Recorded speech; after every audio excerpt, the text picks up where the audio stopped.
Good evening. Welcome to the December 7th meeting of the Guilford Parks, Recreation, and Senior Services Commission. It's approximately 6:40, and we're going to call the meeting to order. And before we have item 1 on the agenda, which is the public forum, I'm assuming most, if not everyone here, is here on behalf of Lake Quanapug. Yes. Is there anyone who's not? Okay, because if there was one individual, we'd ask them to come up first. It's like, hearing none at this point, you folks will come first after we make the introductions. I'm Jack Penders. To my right is Sue Robbins. To her right is Claire Kincaid Dunn. And to Claire's right, Diane Van Steenbergen. To my left is Rose Dostert, Vice Chair of the Commission, Judy Sullivan, Commission Member, Rick Maynard, Director of Parks and Recreation, Commission Member John Jagelski, Recording Secretary Catherine Stewart, and behind the camera is our audio-visual technician, Shannon Gale. This is the public forum, and it's not a public hearing. It isn't a debate, although I see unanimity here almost, which is fine.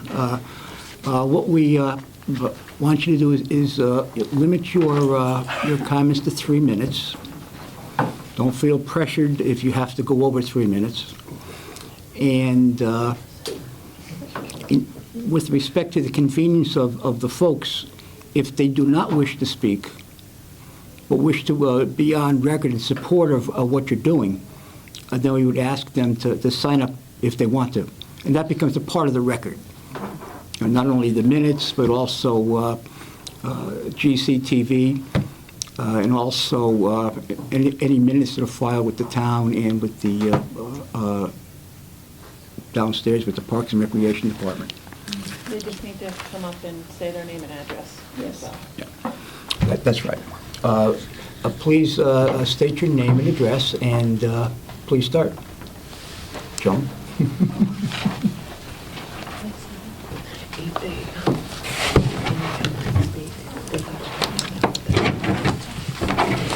Hi, I'm Joan Stepbacker. I'm president of the Friends of Quanapug. Thank you for having us here tonight. We're a proactive group. Our main mission is for ongoing and continuous management of the stewardship of Lake Quanapug. As most of you should know, Lake Quanapug is one of the most diverse ecosystems in the state of Connecticut. It's an important natural and recreational resource that's used by local residents, visitors, Guilford crew team, Choate's crew team, Guilford High School boating class, and many fishermen from all over the state. It's a trophy lake that's stocked by the state of Connecticut, DEP. I'm here tonight to encourage you to increase your budget for Lake Quanapug. As a result of years of neglect and underinvestment by the town and state officials to control not only invasive but native weeds, Lake Quanapug has a severe weed problem that's taken over the lake. It's limiting swimming, kayaking, boating, and fishing activities. There is a severe buildup of gas emissions and from silt down on the south end of the lake. It smells like a sewer during the summertime. It's just filled with pond lilies, and you can't even get through there with any boat, kayak, or absolutely no sailing whatsoever down there. Over the past 25 years, there's been over 20 studies done on Lake Quanapug. Every time we would get money set aside, the state or the town would want a study done. In 1986, we had $250,000 allotted to us by the state representatives, and what happened was they wanted a study done. By the time the study was done, the $250,000 was gone to do the south end of the lake. Was that $250,000 allocated statewide? No, just for Lake Quanapug. Just for the lake itself? Yes. Okay. So as a result of all the severe buildup, it's just, when you go by it, you'll see exactly what I mean. It's just horrible. These studies ended up in having very limited action taken on them, and no remediation was taken. Promises were made by politicians, and none of them were kept. according to you, Rick Maynard, an average of 20,000 people used the lake last year. At a recent meeting of the Friends of Quanapog, the first selectman, Joe Mazza, appointed you to be in charge of Lake Quanapog. He also appointed you and Kevin McGee to seek out grants for Lake Quanapog, which you sought out one, which we're happy that you did. But according to Governor Malloy and our Guilford Courier a week and a half ago, the $250,000 that was allocated in the state budget, $180,000 of that has been eliminated. Governor Malloy just cut it out, so it's very doubtful that we'll get that grant. I consulted with you concerning the $20,000 that I spoke to you about your budget, and you said, well, you have $20,000 in your budget allocated for Lake Quanapog next year. We do not think that's enough. $8,000 of it you said was going to be used for mats on the beach. That doesn't hardly leave anything left to treat the weeds with herbicides or hydro raking or harvesting. I'd like you to let us know, or would like you to plan a better plan for next year, a 5-year plan, a 10-year plan, a long-range plan. There's a lot of things that can be done at Lake Quanapog.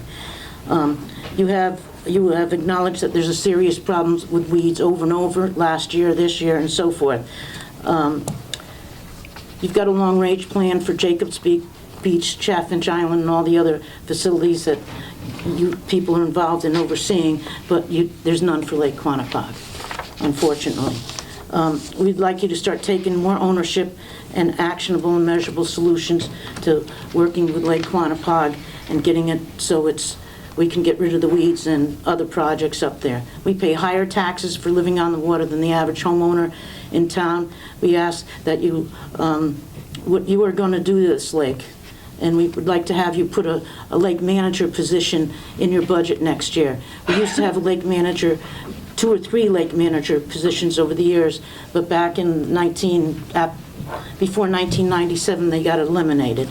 And then the other thing, we'd like to seek funding to improve the south end of the lake through the recommendations of the grant that the town paid $75,000 for, that Don Ballou put together. It was a 2-year study from 2007 to 2009. 2009 came around, nothing was done during those years. 2009 came around, we had a big meeting, and it ended with that, and nothing went forward.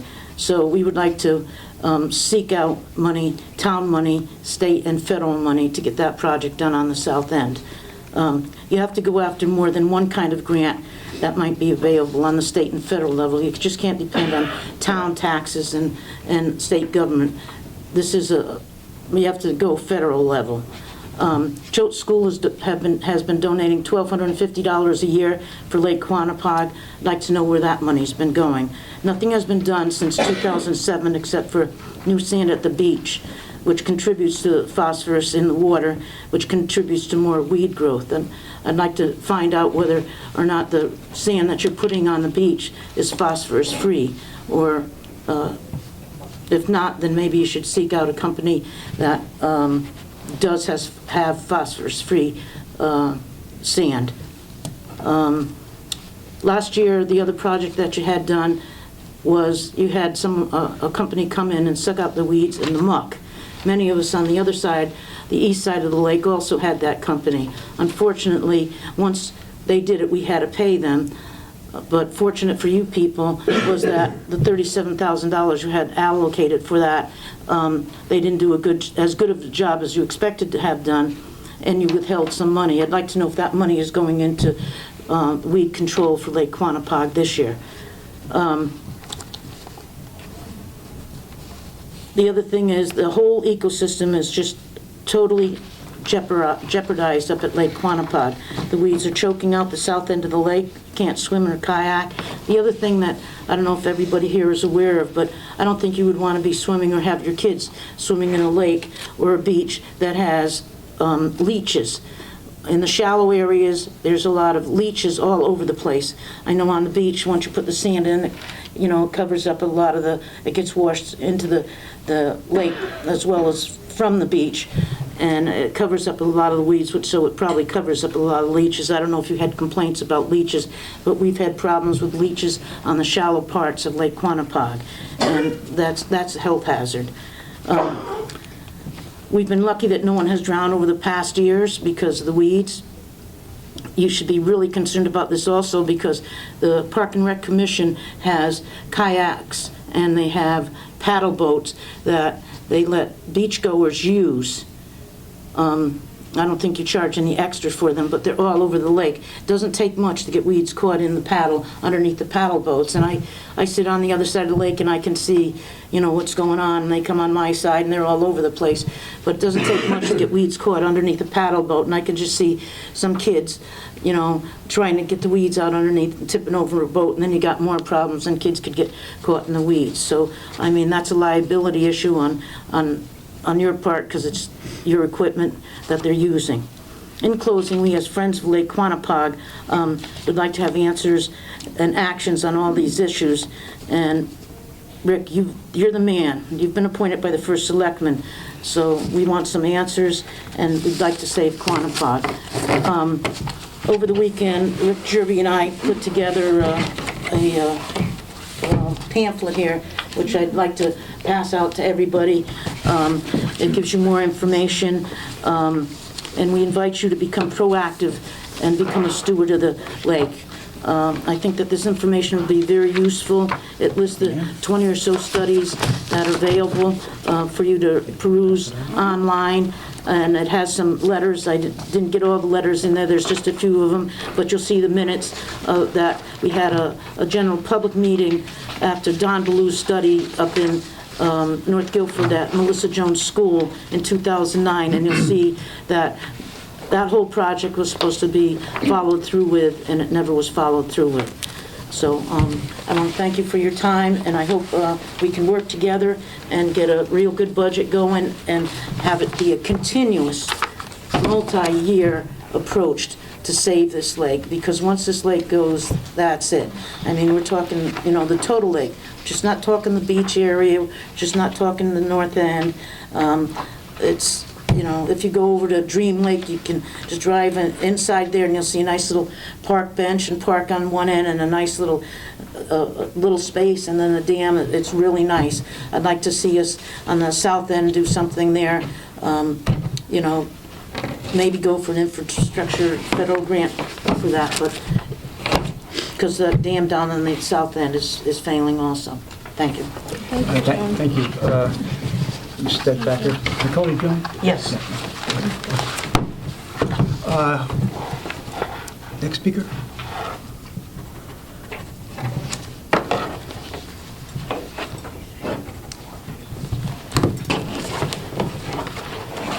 So I was going to say what I conclude from that is you all endorse and support the words of Joan.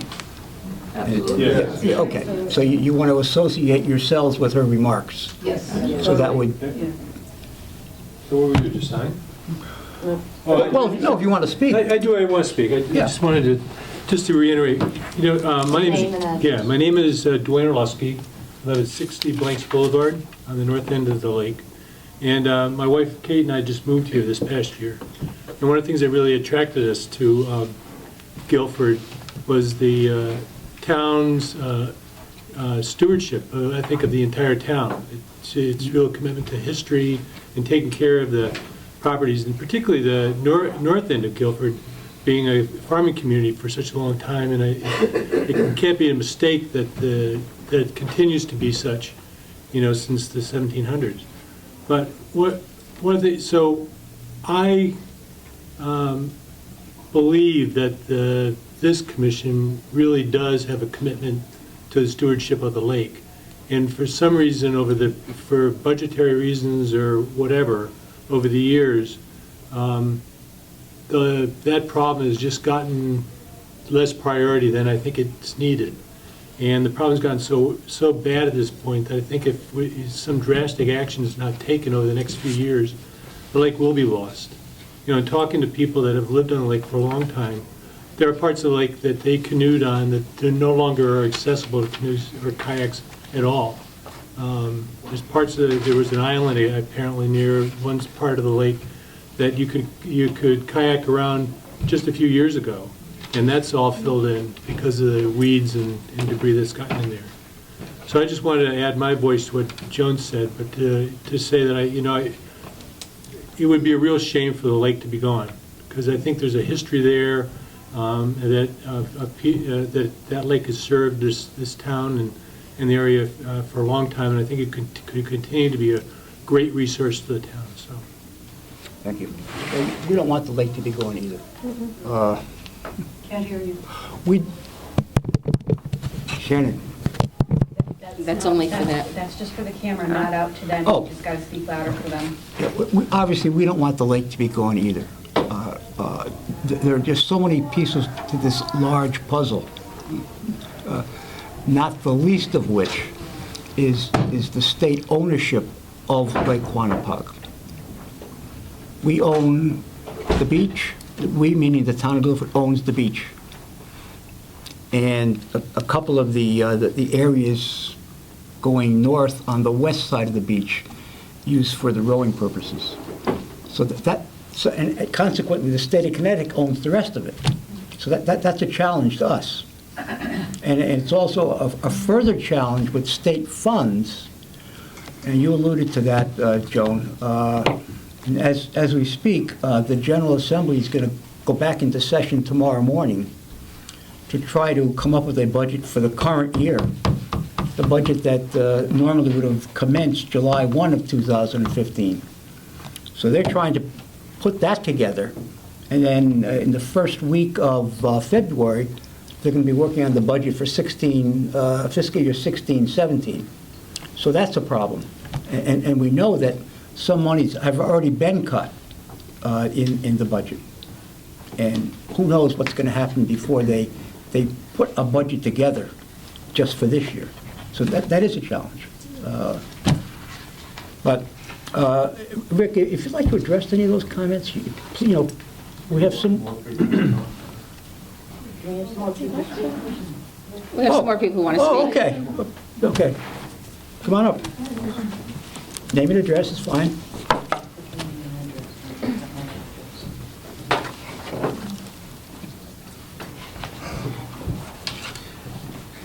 Nils Daly, 596 Lake Drive. Obviously, we all support Joan, and Joan's our leader. So as you are considering things, certainly touch base with her. But I think we all also have our own opinions, too. I think it's important to emphasize that within the last year and a half, something has happened.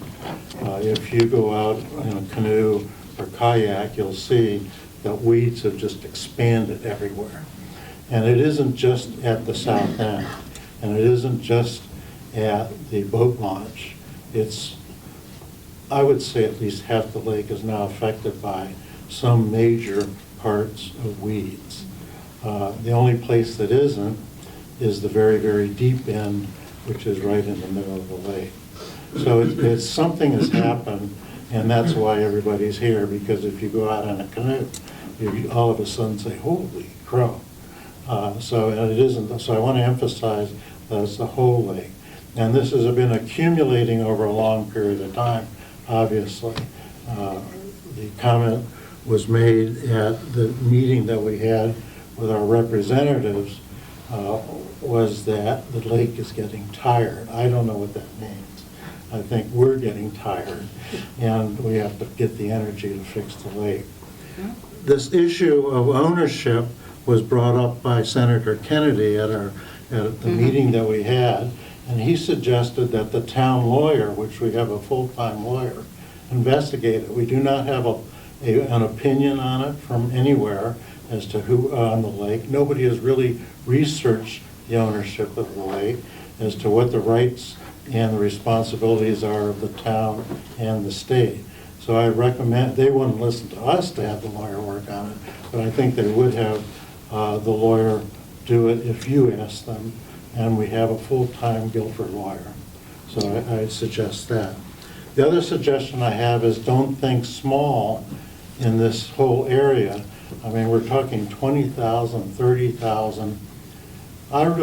This is a personal opinion, believe you should be talking $2, $3, $4 million. And you can make an entire park of the place. And when that was brought up with Mr. Mazza, he indicated, well, maybe a bond issue is in order.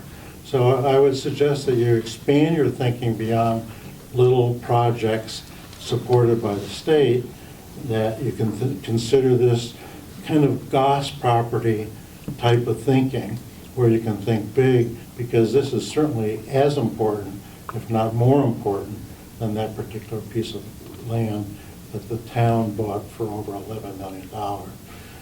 So I just wanted to reinforce what Joan's saying, and you can see that there's a lot of interest in North Guilford. For what it's worth, as a kid growing up in New Haven, we used to come out to Uncle Dave's. Does anyone Can't remember? hear you. Uncle Dave's across by the beach. As I was saying, as an aside, as a young kid, we used to come out from New Haven to go had been known as Uncle Dave's. I'm just wondering if anybody remembers that. Yep. You probably read about it in the history books on that. Oh, I was You're part of the history. Anyone else?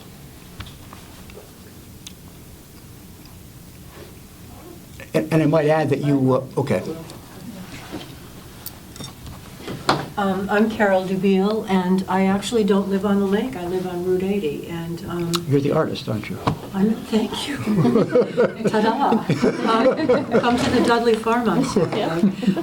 We have a really nice exhibit. But I've been swimming in Lake Quanapag. Well, when I was a kid growing up in Wallingford, we'd go over to Lake Quanapag. Even high school graduation, 1957, we went swimming at Lake Quanapag after graduation. So, it's meant a lot to me. It's meant a lot to me also because growing up in Wallingford, my father worked in a factory, and the factory closed down every year for the first 2 weeks in July. And we'd go to Maine, New Hampshire, or Vermont to a beautiful lake. We'd go to Rangeley Lake in Maine. I don't know if anyone's been there, Moosehead Lake, but these beautiful lakes. Now, when I sit on the beach at Lake Quanapag, I feel that same feeling that I had as a child. And it's such a beautiful place. It's and I'm speaking as an artist and as a mother, as a grandmother, as a resident of Guilford since 1970. It just fills my soul when I'm there. It's breathtaking. The light, the water. It would be criminal to let that lake fall apart, to let that lake deteriorate any further. A lot of money was spent on Jacobs Beach. That was a priority. It was set as a priority. Lake Quanapag needs to be a priority. I don't see it becoming a huge parkland. It's a natural resource. It's gorgeous as it is. It doesn't need swing sets. It doesn't need pavilions. It needs to be kept as this beautiful, pristine place. When you're in the middle of the lake and you look north or south, you could be anywhere. You see these beautiful hills. How many of you who are sitting here have been swimming in the lake? How many of you have been canoeing on the lake? It's just breathtaking. Now, my grandchildren come up from Brooklyn, New York, and they jump in the lake, and they love it. They love it. This is, a heritage that we pass on, and it is beautiful. So we have the sand, which adds nutrients to the weeds. We have whatever fertilizers may go into the lawns along the lake that can go in. We need a consciousness raising. We need to see this lake as the beautiful resource that it is, and we need to do everything we can to make this happen. There are problems about money, et cetera, but what was it John Lennon says? There's no such thing as problems, only solutions. Let's look for some solutions. Thank you. Thank you, Carol. Anyone else? By the way, I'm 77, and I swim there as many days in the summer as I can, and I love it. I love it, and I just Do you keep want that going. 77 on the record? Or or it's just a moment? Anything, it's all right with me. I guess that's,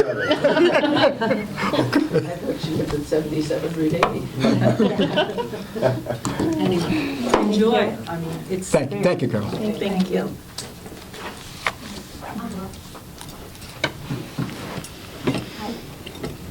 Hello. Hello, Hi. good evening. Hi, my name is Nancy Chase. I live at 518 Lake Drive, and I'm one of the more new residents of the lake. I don't have lots of history there, but I can say that I did grow up on a really beautiful lake in New Hampshire, and I was thrilled when I could find a piece of property that I could make my year-round home on the lake here, and that was in 2008. And I love it, I absolutely love it, but I can say that just in those few years since I've been here, there has been a marked decline in the quality of the lake. I kayak all the time, I swim all the time, and I'm lucky because I live right next door to Joan, so I'm right in the middle of the lake, the deep part. So I can, with a lot of work and raking around my dock, I can clear it out so I can swim to the beach without getting into the weeds. Move too far off to either side and you can't do that. So I'm always amazed at the people that swim the length of the lake because I know they're getting into a lot of weeds. Somebody, I think Neil said that at least half the lake is infested with weeds. I'd say it's a very, very minute amount of surface of the bottom that does not have weeds. The entire lake is infested with weeds. And not just coming up from the bottom, and in the summertime it's, you know, breaking the surface, it's really bad, but coming in from the sides, it's just narrowing. It's you know, we kayaked the other day and we did go down to the dam, but in August, you could not get down there at all. I mentioned at the meeting that we had a little analogy that they wanted me to say, and I happen to be a nurse, and so I see the lake as a patient, and I see the lake as a patient with a systemic disease, with a huge rash, and you can't treat a systemic infection by putting a little cream in one spot and maybe in another spot and expect the rash to go away or the infection to go away. We have to hit it with big guns. It's going to cost a lot of money, but we have to go for the entire lake, not just the beach, not just the launch, not just the sandbar area. We have to hit the entire lake and cure the disease that has hit our lake. Thank you. Thanks, Nancy, and thank you for that metaphor. An extended metaphor, I forget what they call it in literature, but it typifies the situation, at least to me anyway. Good. My name's Jack Brereton. My wife Karen and I live at 472 Lake Drive. I just Are you wanted to from East mention- Haven originally? Pardon? Are you from East Haven? There was a Jack Burton. He was mayor, but it wasn't me. Oh, okay. I just wanted to say that this sampling here tonight represents a very small part of the people that are really concerned about the lake.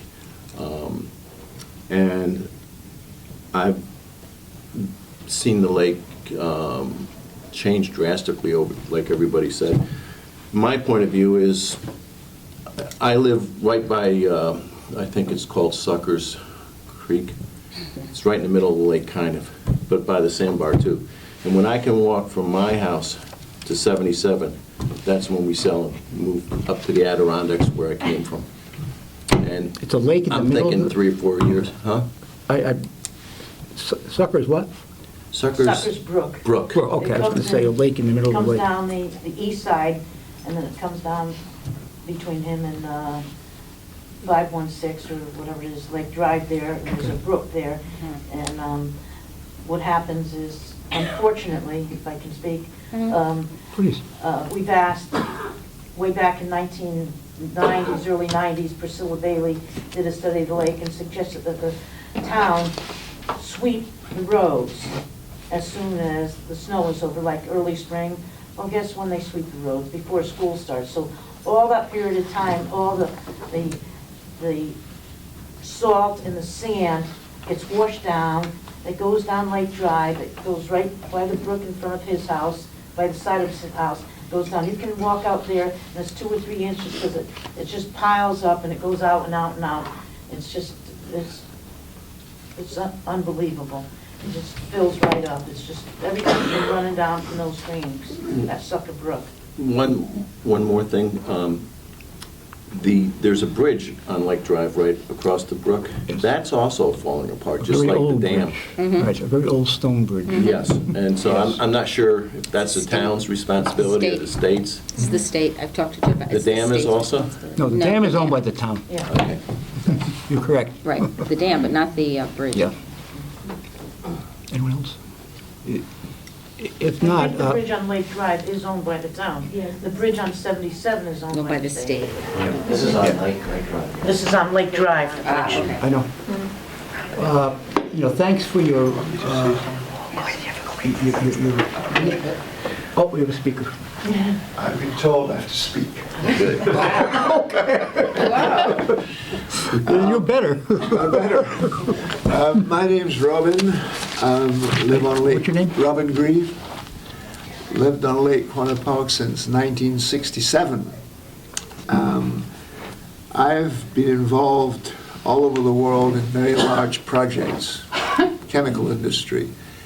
And I think one thing I've learned is that you don't solve problems with these little chicken shit, 50,000 here, 10,000 here. It's really wasted money because you're not really going after the problem. And what we've got to do is to get a comprehensive study. I agree.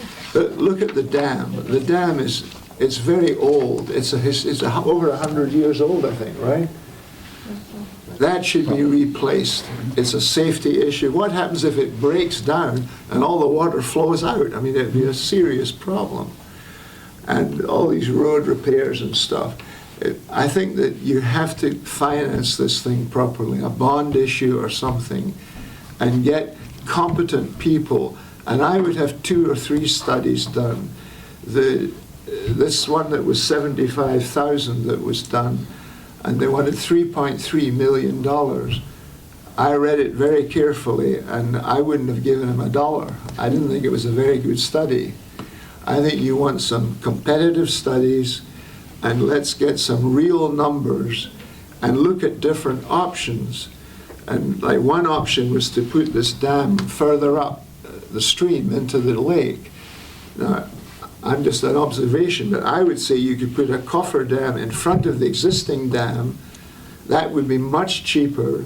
Build that, knock down the old dam, and you could dig out from the side all the dirt there and raise the level of the edge there to be level with the road. But I mean, somebody needs to, and you need several studies properly done. I agree.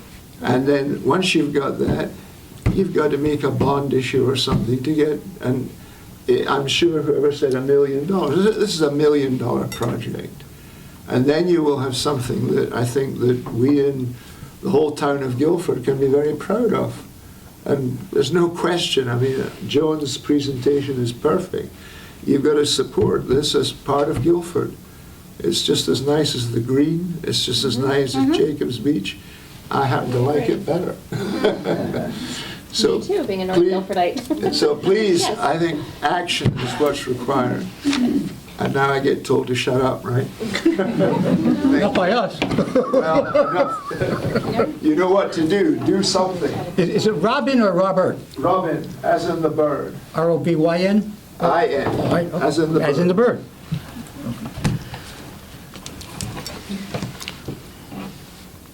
Hopefully the meeting you folks had a few weeks ago maybe has reinvigorated some support, not your support, because your support's been unflagging for decades. We have a state senator who's the chairperson of the Environment Committee. And we also have a commission here in town, the Conservation Commission. And I can tell you that the specific charge of the Conservation Commission is to be the steward of the lakes and the waters. So I think what we're going to do as a commission at some point soon is incorporate them into all of these efforts and let them know too. You know, from a you know a charter or an ordinance position, you know, we're in charge of the beach, and we try to do a good job with that. And we are not by charter in charge of the rest of the waters. Joan, yet. I didn't include a letter in there from the Conservation Commission, but I can get it to you. Yeah, they wrote a letter after that study and recommended, I think it was Winifred McGowan, recommended that $5,000 a year be allotted to Lake Quanapog for weed control, but the project was too big for the Conservation Commission to handle. Was this the Guilford Conservation? Yes, the Guilford Conservation Commission, yes. Chairperson is Shelley Green. Well, this was prior. Oh, prior. Yeah, I will find that letter. I have, New day here. 2005, Joan. Oh, 2005. 2005, they wrote the letter. We need to go back, I mean, we need to do some research here. I have a whole bunch of stuff if you want to do some research. No, not that kind of research.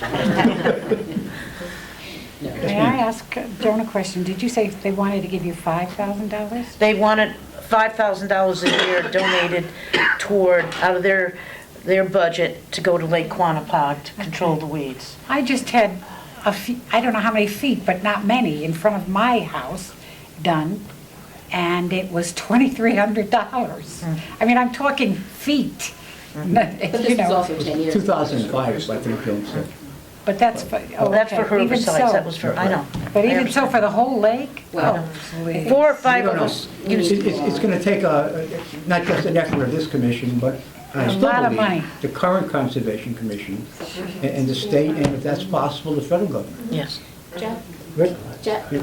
can I suggest that perhaps we, I know it's coming up later on the agenda, but I think we need to set up a subcommittee. We need to talk with the selectmen, we need to talk with conservation, we need to talk with the town attorney, we need to see who's, you know, who's in charge of what we can get from the state. I mean, this is a bigger issue than just our commission at this point. We'll do that. And I think that would probably be the way I would like to just go ahead with this. I think that. Well said. Yeah. Joan? I would just like to say one thing. The state puts fish in the lake. The state controls the boat ramp, but they don't want to do anything about the weeds. The town has taken care of the weeds in the past and paid for it. The town owns the south end of the dam. And they have taken care of the weeds, so it's like, we have to get permits from DEEP. Right. But Understood. Understood. I don't think it matters who owns the bottom of the lake, it just has to be taken care of. And the town has traditionally, we can go back, I have all the monies that have been spent, and there's a copy of where you can, in there, that you can follow through on, and you'll see where they have spent this money, so there's no reason why they can't continue to spend the money. It's a matter that they have to put this money into this lake. At least get started with some herbicides, some harvesting, and hydro raking. Town Yeah, if I also could gets the just tax comment. revenue. The town also gets the tax revenue from those of us who Oh, live yeah. around the lake. I know. And beach revenues, too. You mean property taxes? Property. Yeah, okay. But they also have to allocate the money for us to do this. So, you know that's an uphill battle. There are a couple of questions that Joan had that I just want, Joan, you had asked I think you said Choate had, I thought you said $1,250 a year. I think you said, you want to know where that goes? We don't get it. In fact, when we had that meeting with you folks up there, you know, I attended for part of it, I think I had mentioned that I contacted Choate. They have the money, they have some account, and whoever I spoke with didn't even know they had it originally. So I had to let them know there's money that Ben Sylvester, I think, or somebody had given to them, and they committed $5,000 over the next 2 years for weed removal, you know, so the money doesn't come to the town, I just want to clarify that. And I think you said, and maybe I misheard you, but that we had allocated $37,000 for the weed harvest that we did on the beach. It was $20,000, not $37,000, and we paid them $16,000. I withheld money because I wasn't happy with the way the project came out, so I withheld $4,000 of that. And they were supposed to come back, they did not. And in fact, some of you used the same company, and we weren't really happy the way it came out, so we obviously wouldn't use them again. In your pamphlet is copy of the letter from Choate dated February 23rd, 2012, from Edward T. Griffin, who was the business manager at Choate School. And I was down in Florida at the time when I got this, and I forwarded it to Joe Mazza to follow up on it. So, What's the date of the letter? it's in the pamphlet. It's February 23rd, 2012. That's the last page. It's the last page in the address. All right, well, I don't know where the money, we don't have it, so I don't know where it goes, but I'm just telling you, I called them, and they said they had, and they would commit $5,000 over the next 2 years. Well, again, I We'll think track we it need to Yeah. get a subcommittee on this and start to look at all of these things and put it together. Is it possible if you form a subcommittee that one of the members of the Friends group here could be on that subcommittee also? I don't see why not. I mean, why Know how the charter reads. Again, we'd check have the to see how the charter. charter reads, Okay. whether we could just automatically do that or not. Anything else? One last thing. I have one comment. My name is Charlotte H. I live on Weatherly Trail. I frequent the lake. I kayak throughout the year, and I'm in kayaking meetup groups. And when I meet people and tell them I go to Quanapog, people from around the state say, oh, I used to go, but the weeds have gotten really bad. So the point is, like somebody had pointed out, this is a small group of people that are concerned. There's a big part of North Guilford, I think, that's concerned. We're going to make sure something gets done. If there's anything you can suggest that will help us, let us know, because we're going to make sure it happens.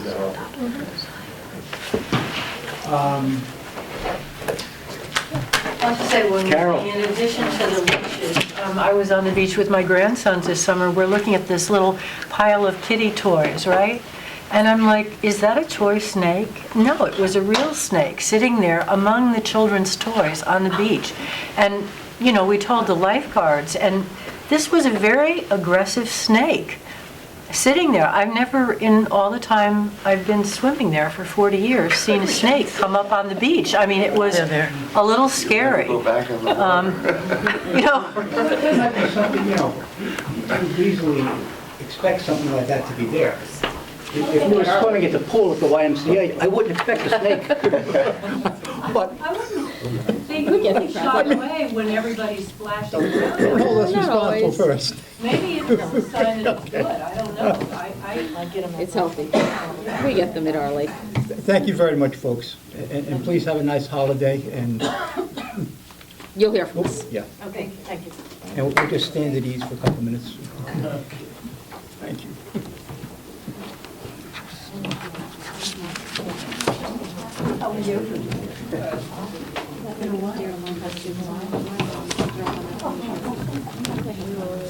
We would just like to thank you for listening to us and Oh, thank you so much. Okay, thank you.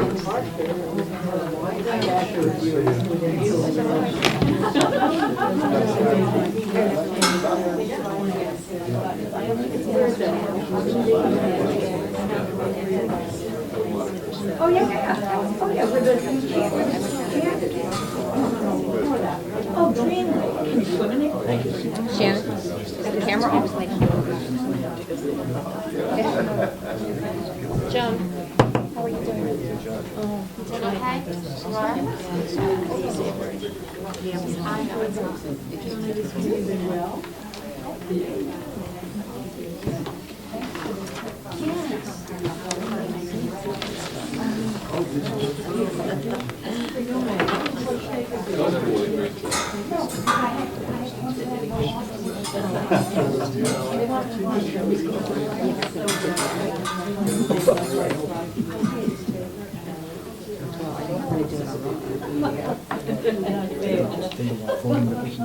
Are we off?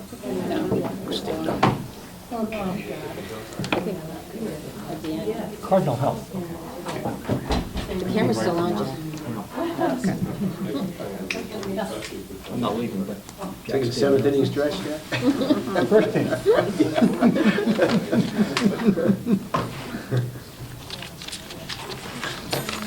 Okay, let's resume. And we're up to item 3 on the agenda, correspondence. Rick, you want to Just that one? There's a piece of correspondence with 1, 2, 3 items on it. And you spoke about it, but it was from Choate Rosemary Hall. Yeah, that was the, what we were just discussing, Funny. where I was asking them about the status of the funds that they had, and as the response I got, let me see, what was the response there? Oh, yeah, where they just see the bottom of the front page here, that Yep. Choate Road would commit $5,000 over a 2-year period. Right. You explained it. And I guess my spell check didn't work, so I realized in the top of that, I spelled sincerely wrong. Apologize for that, because I always double check my spelling, but I guess the computer missed that one. So where is money put?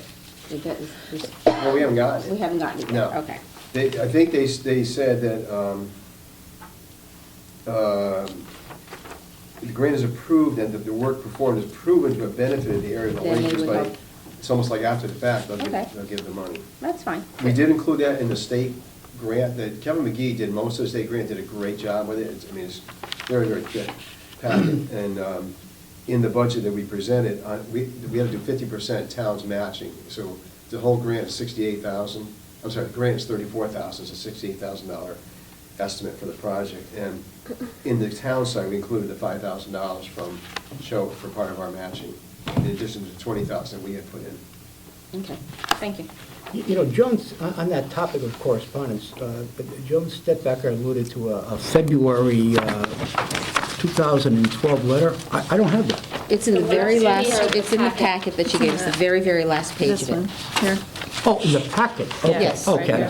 Oh, and their When I thing. think of packet, I'm You're thinking of my our materials. packet, yes. No, it was in the little brochure they Okay. gave us. Okay, Yeah, okay, it's, okay. Thank you. Item 4, approval of the November 5th, 2015 minutes. I move to accept the minutes. Let's have a motion to accept. Is there a second to accept them? Second.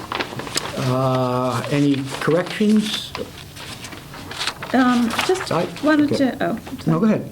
just wanted to ask the Connecticut We're Water. not on the, Wait, we're on the minutes. oh, I'm sorry. I'm No, moved that's to the bill. okay. No, that's okay. fine. You've been, I'll hold until, okay. On page 4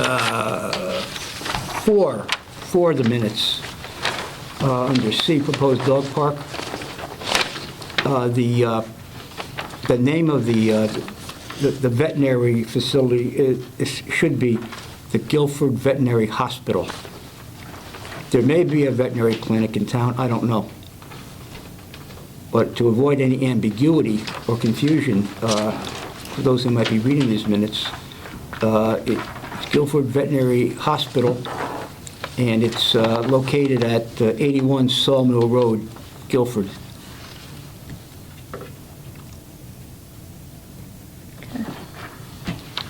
And I say that, you know, for, not only for the sake of accuracy, but also because they've committed to providing the dog park with a, in-kind donation. with a, I forget the correct word, I had to write it down because I. Doggy bags? No, I always say something a little worse than that. And I'm not going to say it on camera. It's a waste bag station with a dispenser and bags.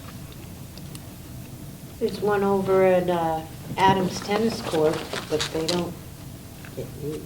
Well, they should use it. And there's also one at They're the on the green. backstop at the Adams baseball field, too. But Did we Not also even talk on the about, was tennis there one courts. that was gonna go in down at Jacobs? We no, digressed from the that's not what we minutes. talked I will about. tell you, I was at Jacobs the other day. Well, let's Wait, we're digressing from the minutes. Please. Okay, let's- Of course. We started talking about the waste bag, so I figured. All the scholars who read these minutes in 150 years will be confused. It's true, sorry. With no disrespect to Kathy, none at all. But she's not smiling. She's taking minutes. No, I'm annoyed because I just put in Guilford Clinic, veterinary clinic, because I was doing the minutes, because I couldn't remember the right name, and I meant to go back and fix that. Okay, I'm glad you did. You know why? Because, I knew it was a hospital after I drove by. okay, no, the reason I say that also is because there is a new facility like that. Yeah. I'm not going to advertise it or anything like that and confuse it further. But it is It is the Guilford It's not Veterinary the only Hospital. show in town. I do like to have things correct. Yeah.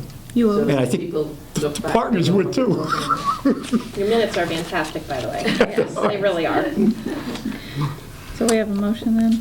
We do. We have Motion's a on the motion. table. Motion's on the table. All in favor of approving the minutes as amended? Aye. Opposed? Motion carries.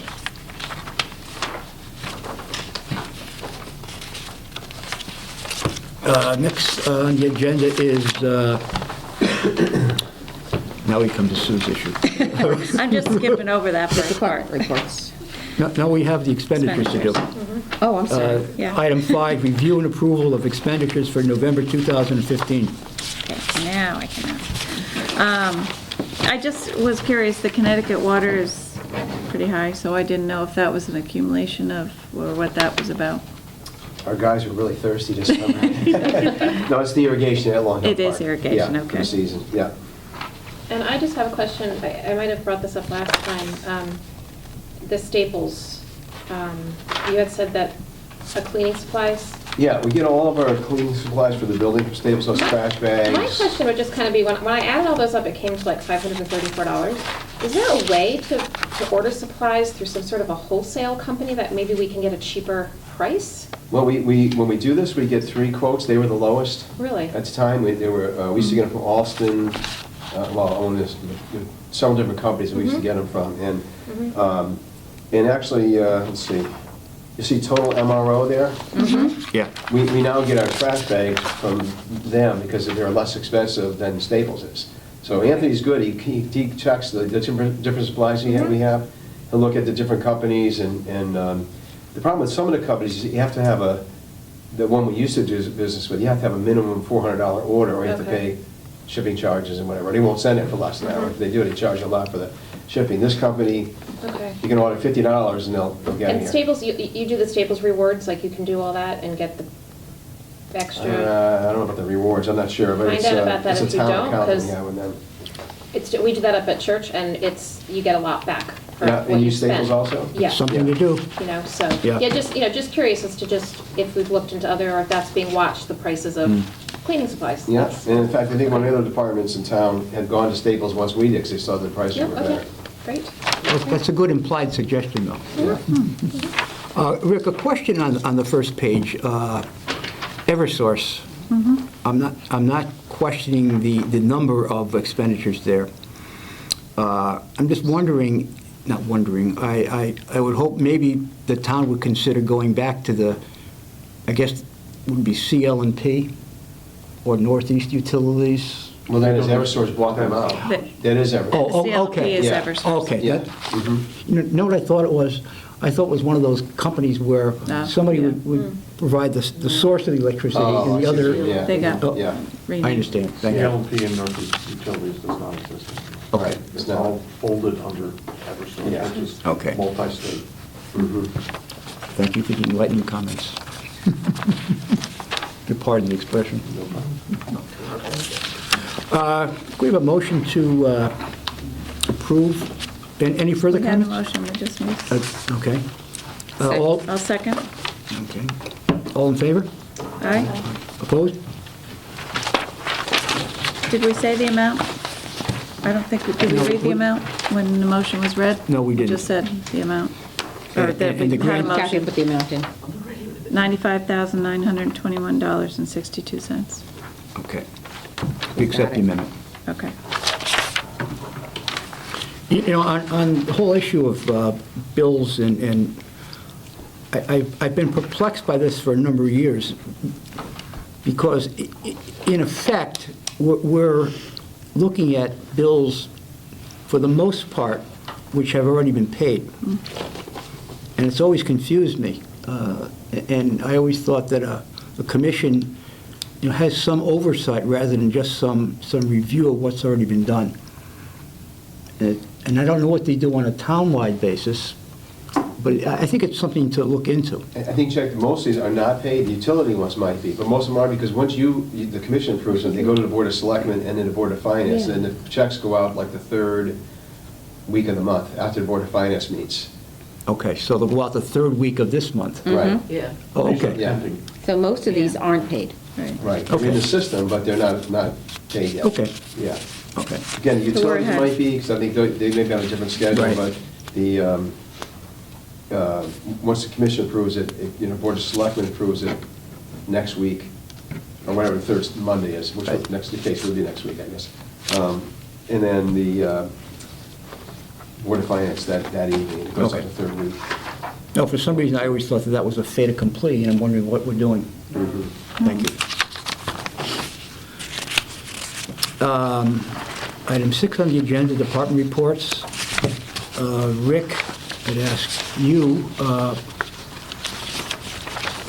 but there are a number of items on your report. Items 2, 3, 4, 9, I'm sorry, I'm reading the 2, 3, 7, and 8 we'll be discussing during the meeting. So I'm trying to avoid duplication. Not that I don't like to hear your voice. It's okay. Okay. You want me to sing? No, that's fine. So if there's anything in between there, I mean, you might want to comment on your number 5 about the capital budget presentation. Well, I think we presented it, I think there were some questions, I think the questions were mostly, Jack, if my memory's right, about the proposed new garage for the Parks guys. Right. I think everything else went kind of smoothly through there. It There was did. some question about that. I've had a little conversation with Jim Portley since about that. And there are, Public Works is doing some things down in that area, and there's some things we want to do. I think we need to just kind of talk a little bit about what's our long-range plan down there. But there is a benefit to Public Works if we do build a garage, separate garage for our guys, because that frees up 4 or 5 bays. Most of you saw those bays when we were down there. Frees those up for them because they need more space. Tony says we need 6 to 8 bays. We have 5 right now. And then we need space to be able to, store our soccer goals and everything as we do now behind that building.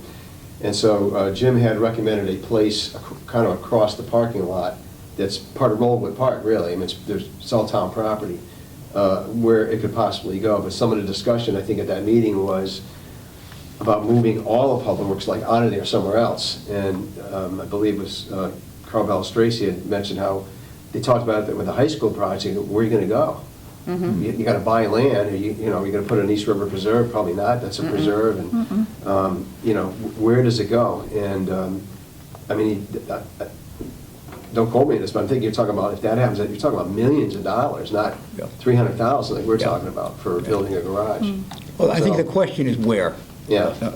But until there's even a glimmer of hope of a where, I think we'll do what we tried to suggest last time around, that we get together at some point soon, maybe after we make our budget presentation, with Public Works, in terms of finding out what areas of commonality and what our needs are. And I'm sure they have their needs, so and try to come up with something as an interim solution. And maybe out of that will be born the idea of a new center, a new Public Works place. Okay. 6B, I think Tony Anasoli's report. I found it self-explanatory. They all are. And Ellen's, Chloe. And the one I didn't see, have a chance to see, is the senior program report.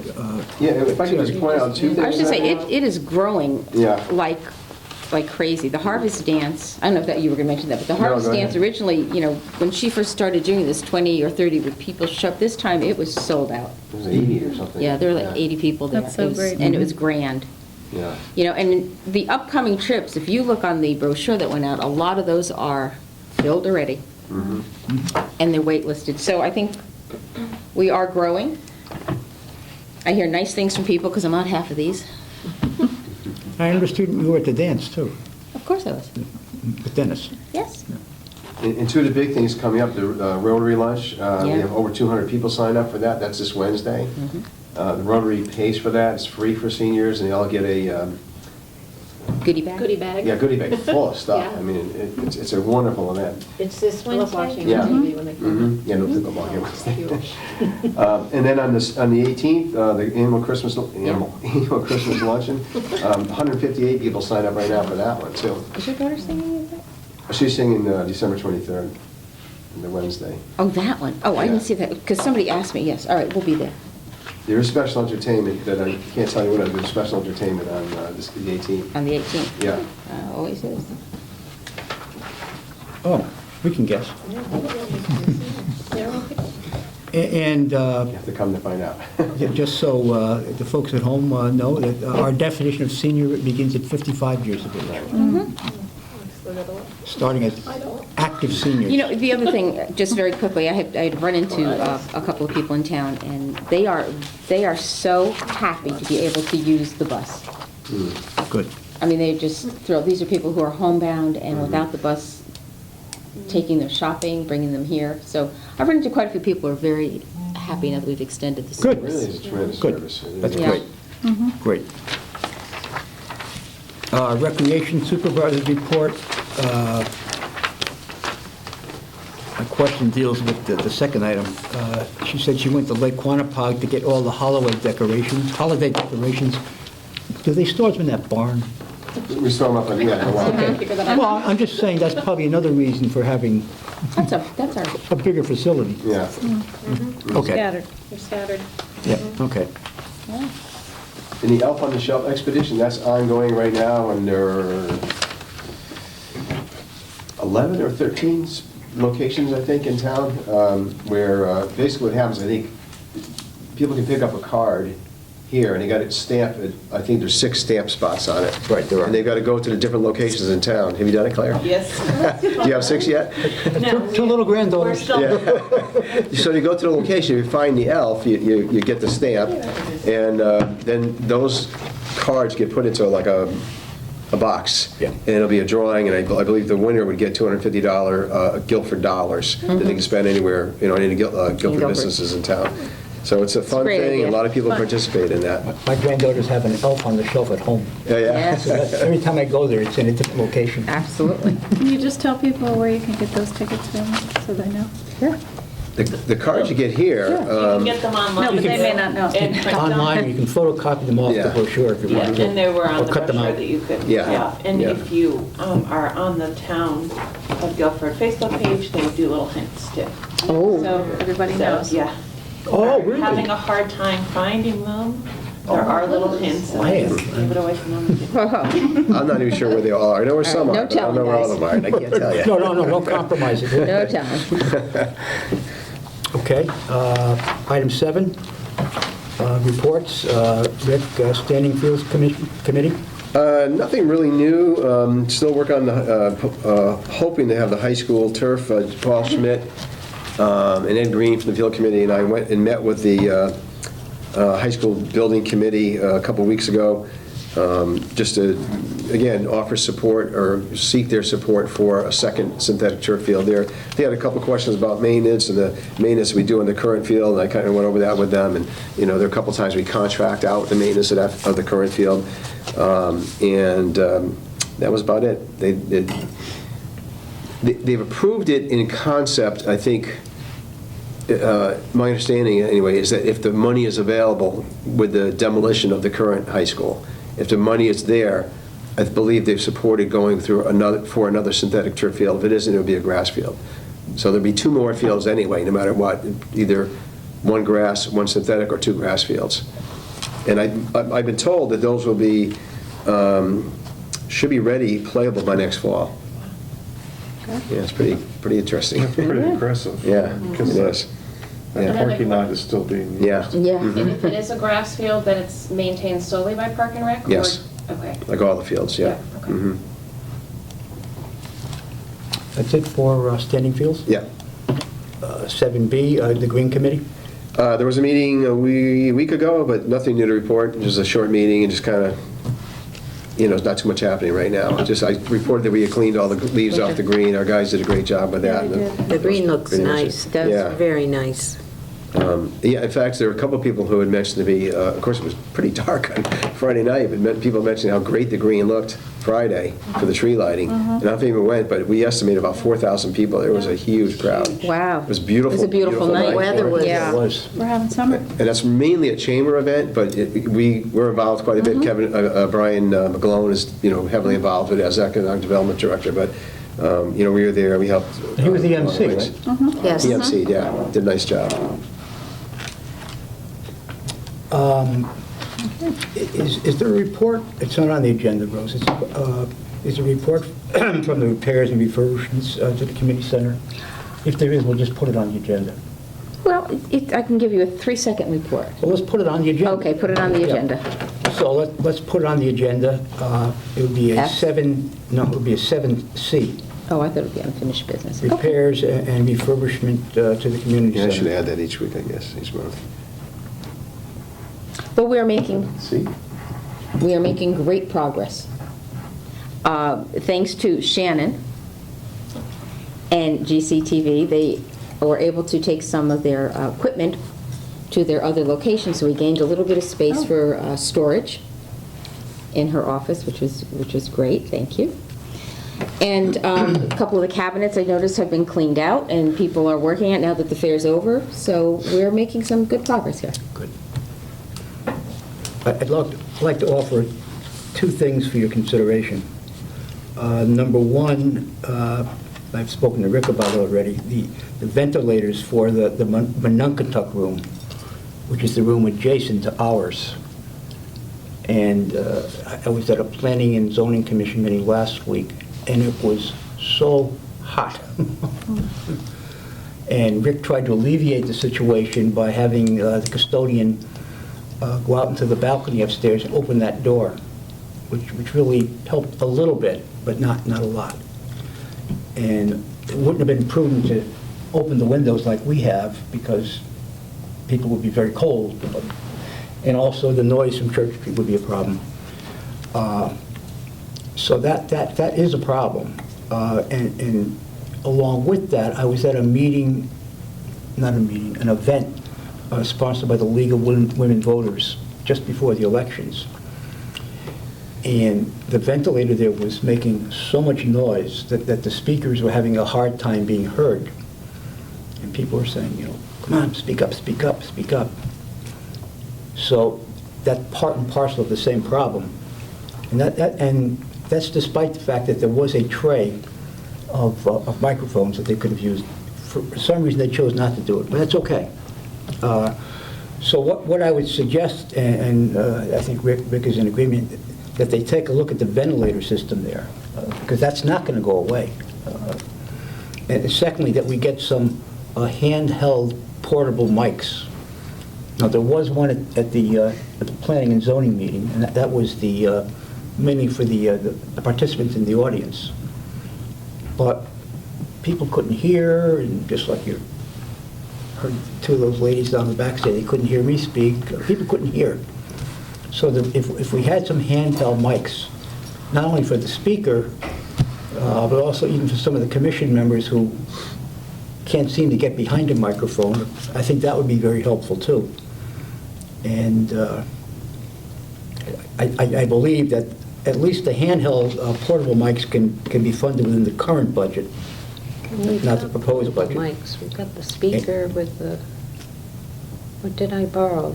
The That's, it's one I think Jack's talking, because that's only has one mic. I think he's talking about, so you're talking about like 4 or 5 mics or something, right? Exactly. Yeah. Yeah.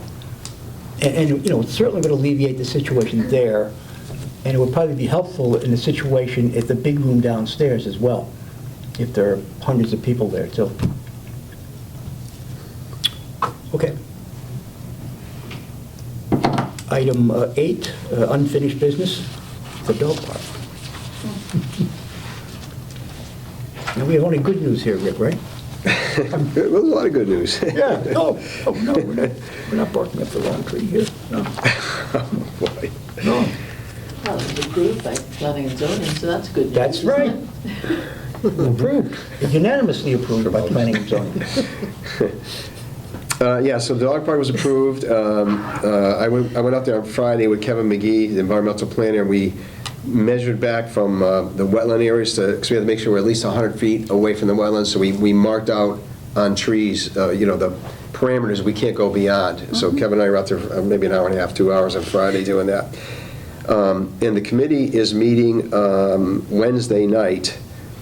They hope to start Saturday, going out and start clearing some of the undergrowth. They can't take any kind of trees or anything down now because it's got to be posted by the tree warden for 10 days.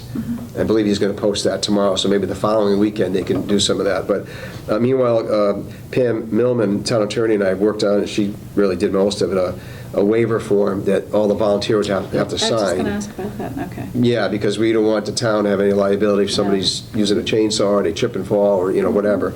Who will be responsible for making sure that those are accurately signed and everybody's? It would have to be the committee, but I'm going to ask that they be held here in our office, that we have them here. But I'm going to get copies of them to them for their meeting on Wednesday, so whoever is going to be working there Saturday, those have to be signed before they can do any work.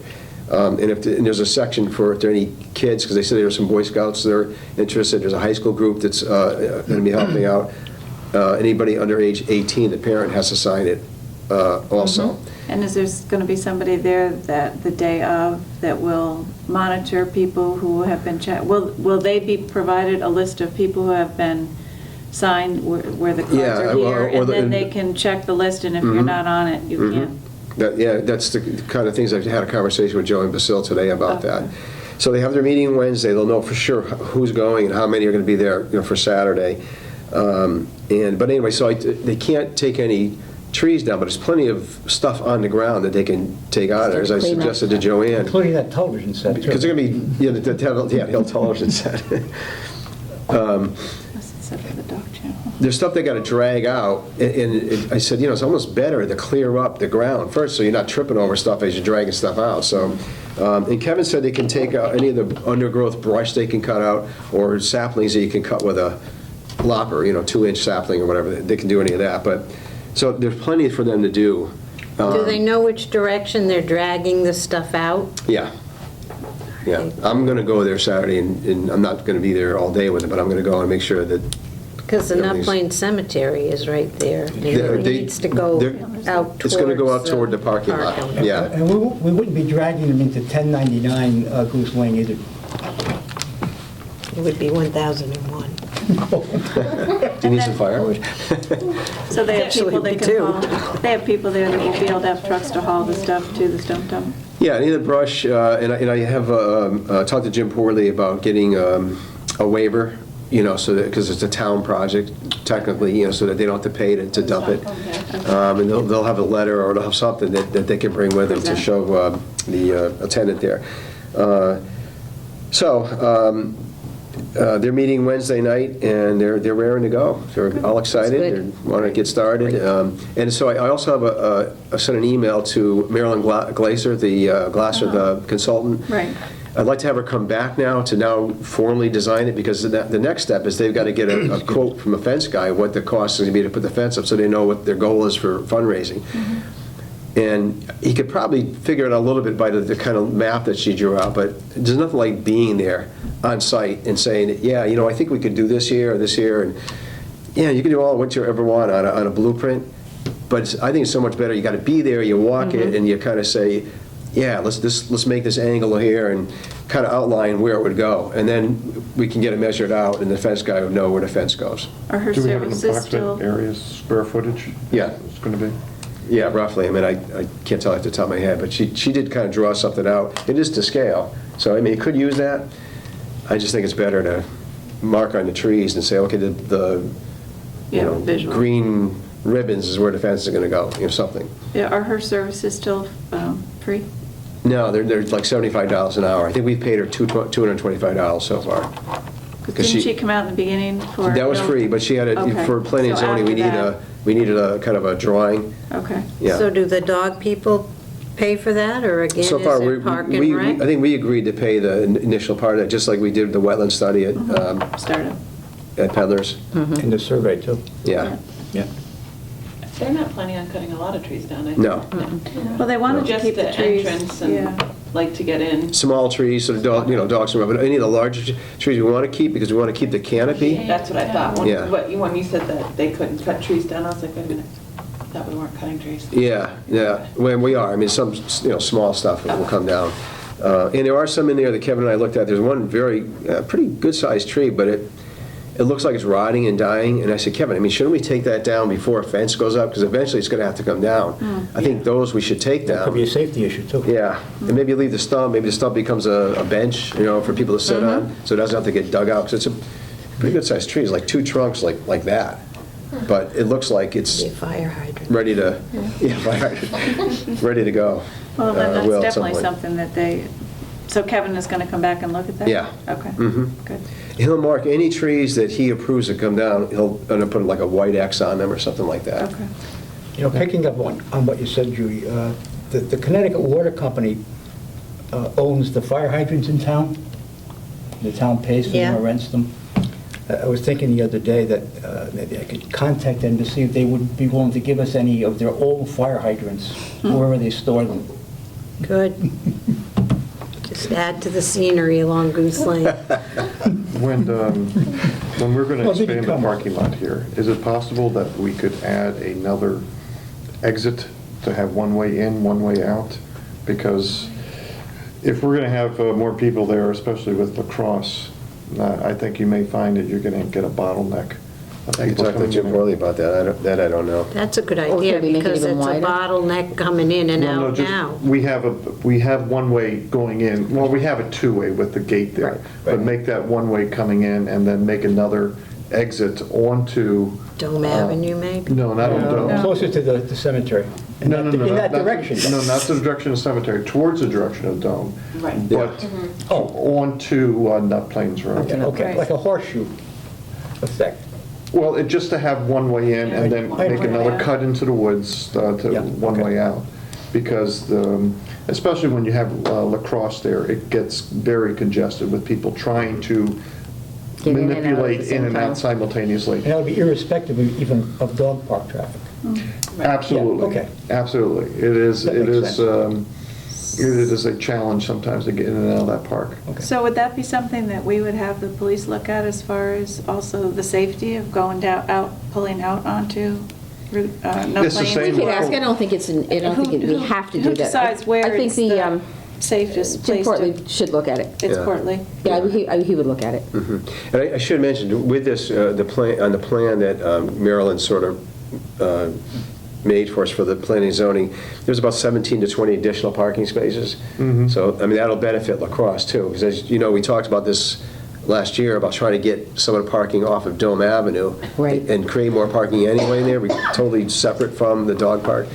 And so, so it would be 17 to 20 additional spaces, which would benefit, everybody who uses it. And I know with the dog park proposal, we've talked about parking spaces for the handicap. Correct. I'm still waiting for a handicap sign to be put in Nut Plains Park, regardless of the dog park. There is not a handicap sign there. There should be. Yeah, you're right.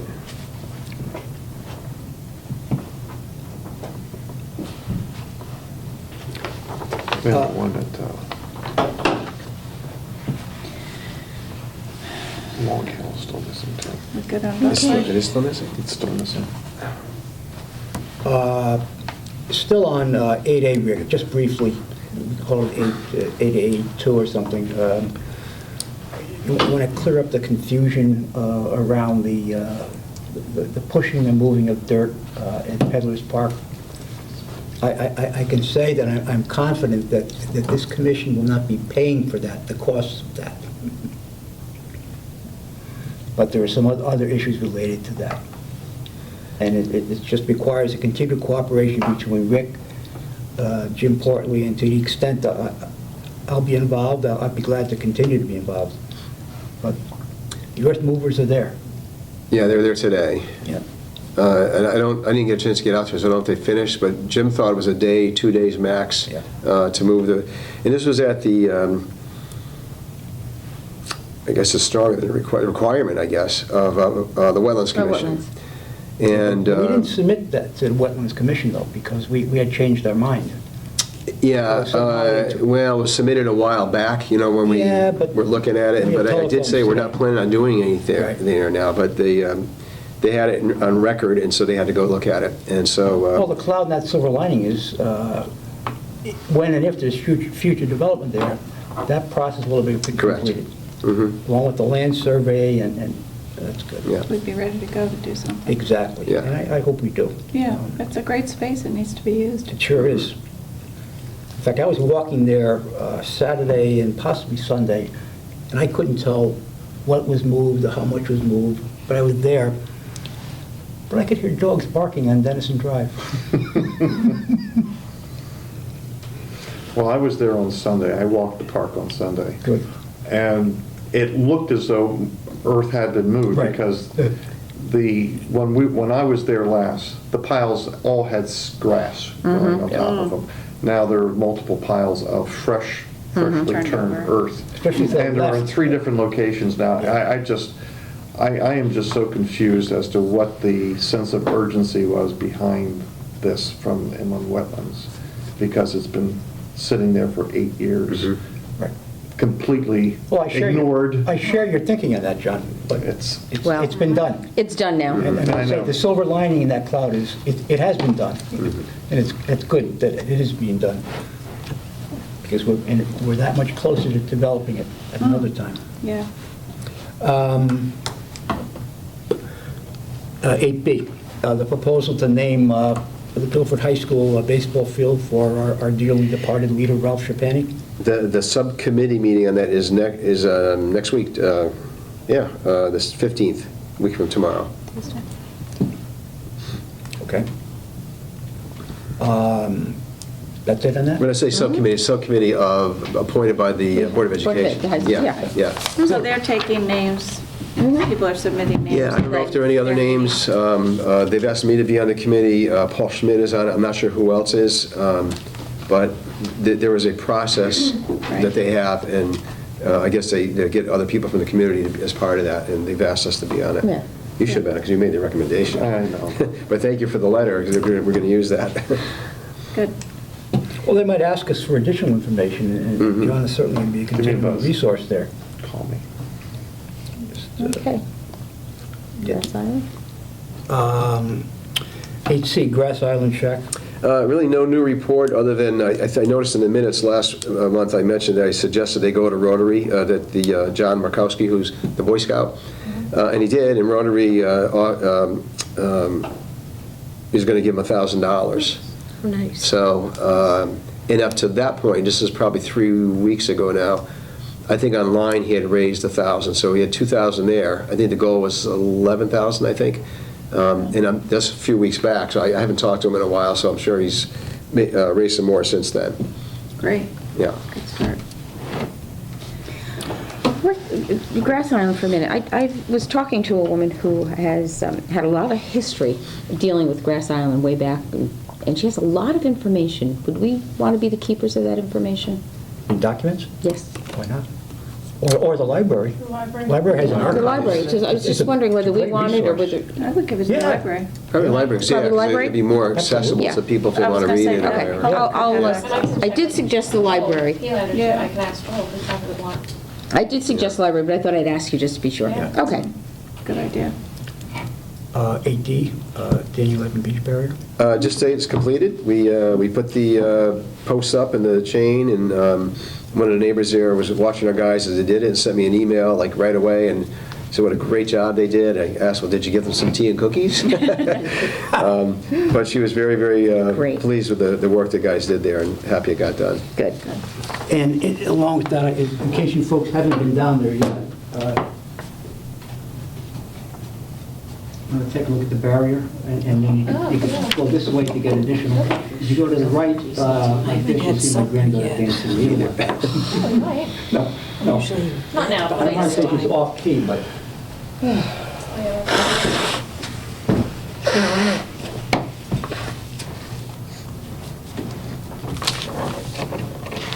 Okay. Diane had a question about one of the... About the barrier? Do you have a No, question? you had a- No, it was one about just at Jacobs Beach. Are the dog waste bags at Jacobs Beach? Yes. They are not being used. I was down there on Sunday. I was appalled. I hope not on the beach. I can find No, out on the if grass they're area. not, On the boardwalk, and just walking the boardwalk, I literally, if I had stuff with me, I would have picked up. It was unbelievable. how much is it dog dogs waste or there. geese? Dogs. Yeah, I mean, there's a difference. Yeah, it was, there was a lot. Hmm. There was a lot. I can check, have the guys check to see if the dispenser's full, you know, if Yeah. they're not down there this time of year. Where is it there? Because I didn't It's near even. the playground?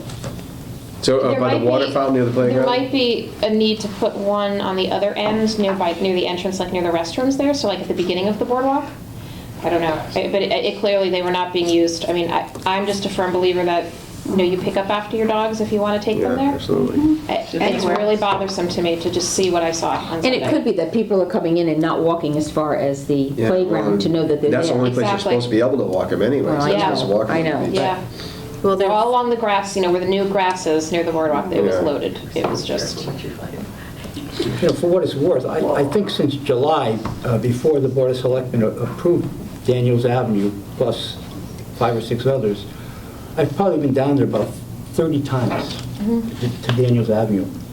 And I have never once seen any dog waste there, which is great. It's Yes. great, because it did not meet with the unanimous approval of the Board of Selectmen. dogs are allowed on Jacobs Beach? Not on the No. beach. Yeah, because Anytime. I know when I was there over the summer, someone came with their dog, and one of the lifeguards there had come out and was speaking to, there was a little bit of controversy whether that person could keep their dog on the beach on a leash or not. No. Well, you weren't part of the board during that No, discussion. and so, the dog ended up coming on the beach, staying on a leash. Which was Yeah. interesting, but then I heard the woman say that she was gonna So do call we Park have and a Rec to posted see what the sign? rules were. Because I believe the sign there, we have the sign with all the rules, I think it says Yeah, no no dogs dogs. on beach. Okay. What about, the only allowance is a service dog though, correct? Or is that Yes, not the even? service dogs are Service different. dogs, fine, yeah. I guess it would be. Yeah, service dogs you would allow. And then Yeah. walking them, then it's only supposed to be on the playground area? If The people grass bring them to area. Grass area. Not the grass by the boardwalk, the Yeah, grass. no, okay, yeah, the grass Yeah. area by the boardwalk is where I'm talking about, that was. Yeah. So it okay. sounds like there are dogs going on the grass area by the boardwalk area where they're not supposed to be, and then that's the case, perhaps we need better signage for that particular area.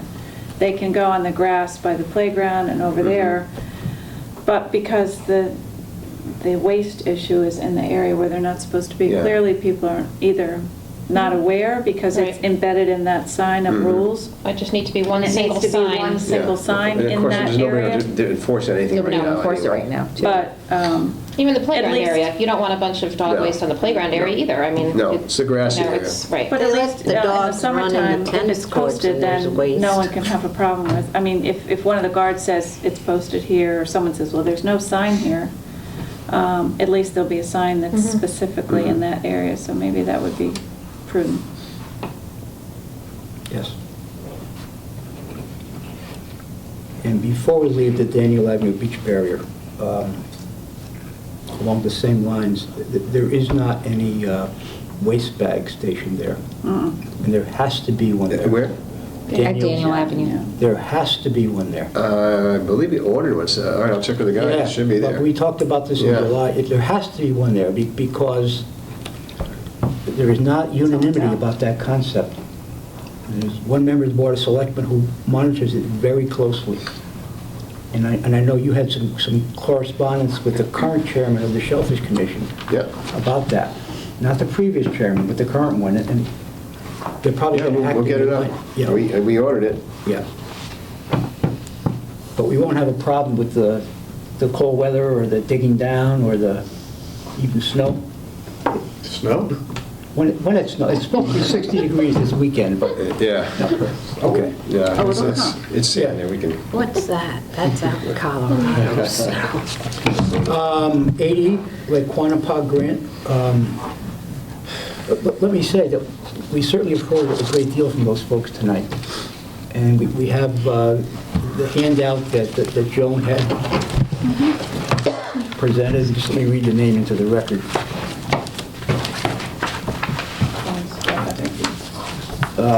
Lake Quanapog path forward, that's a question mark, by the Friends of Lake Quanapog Guilford Parks and Recreation meeting, December 7th, 2015.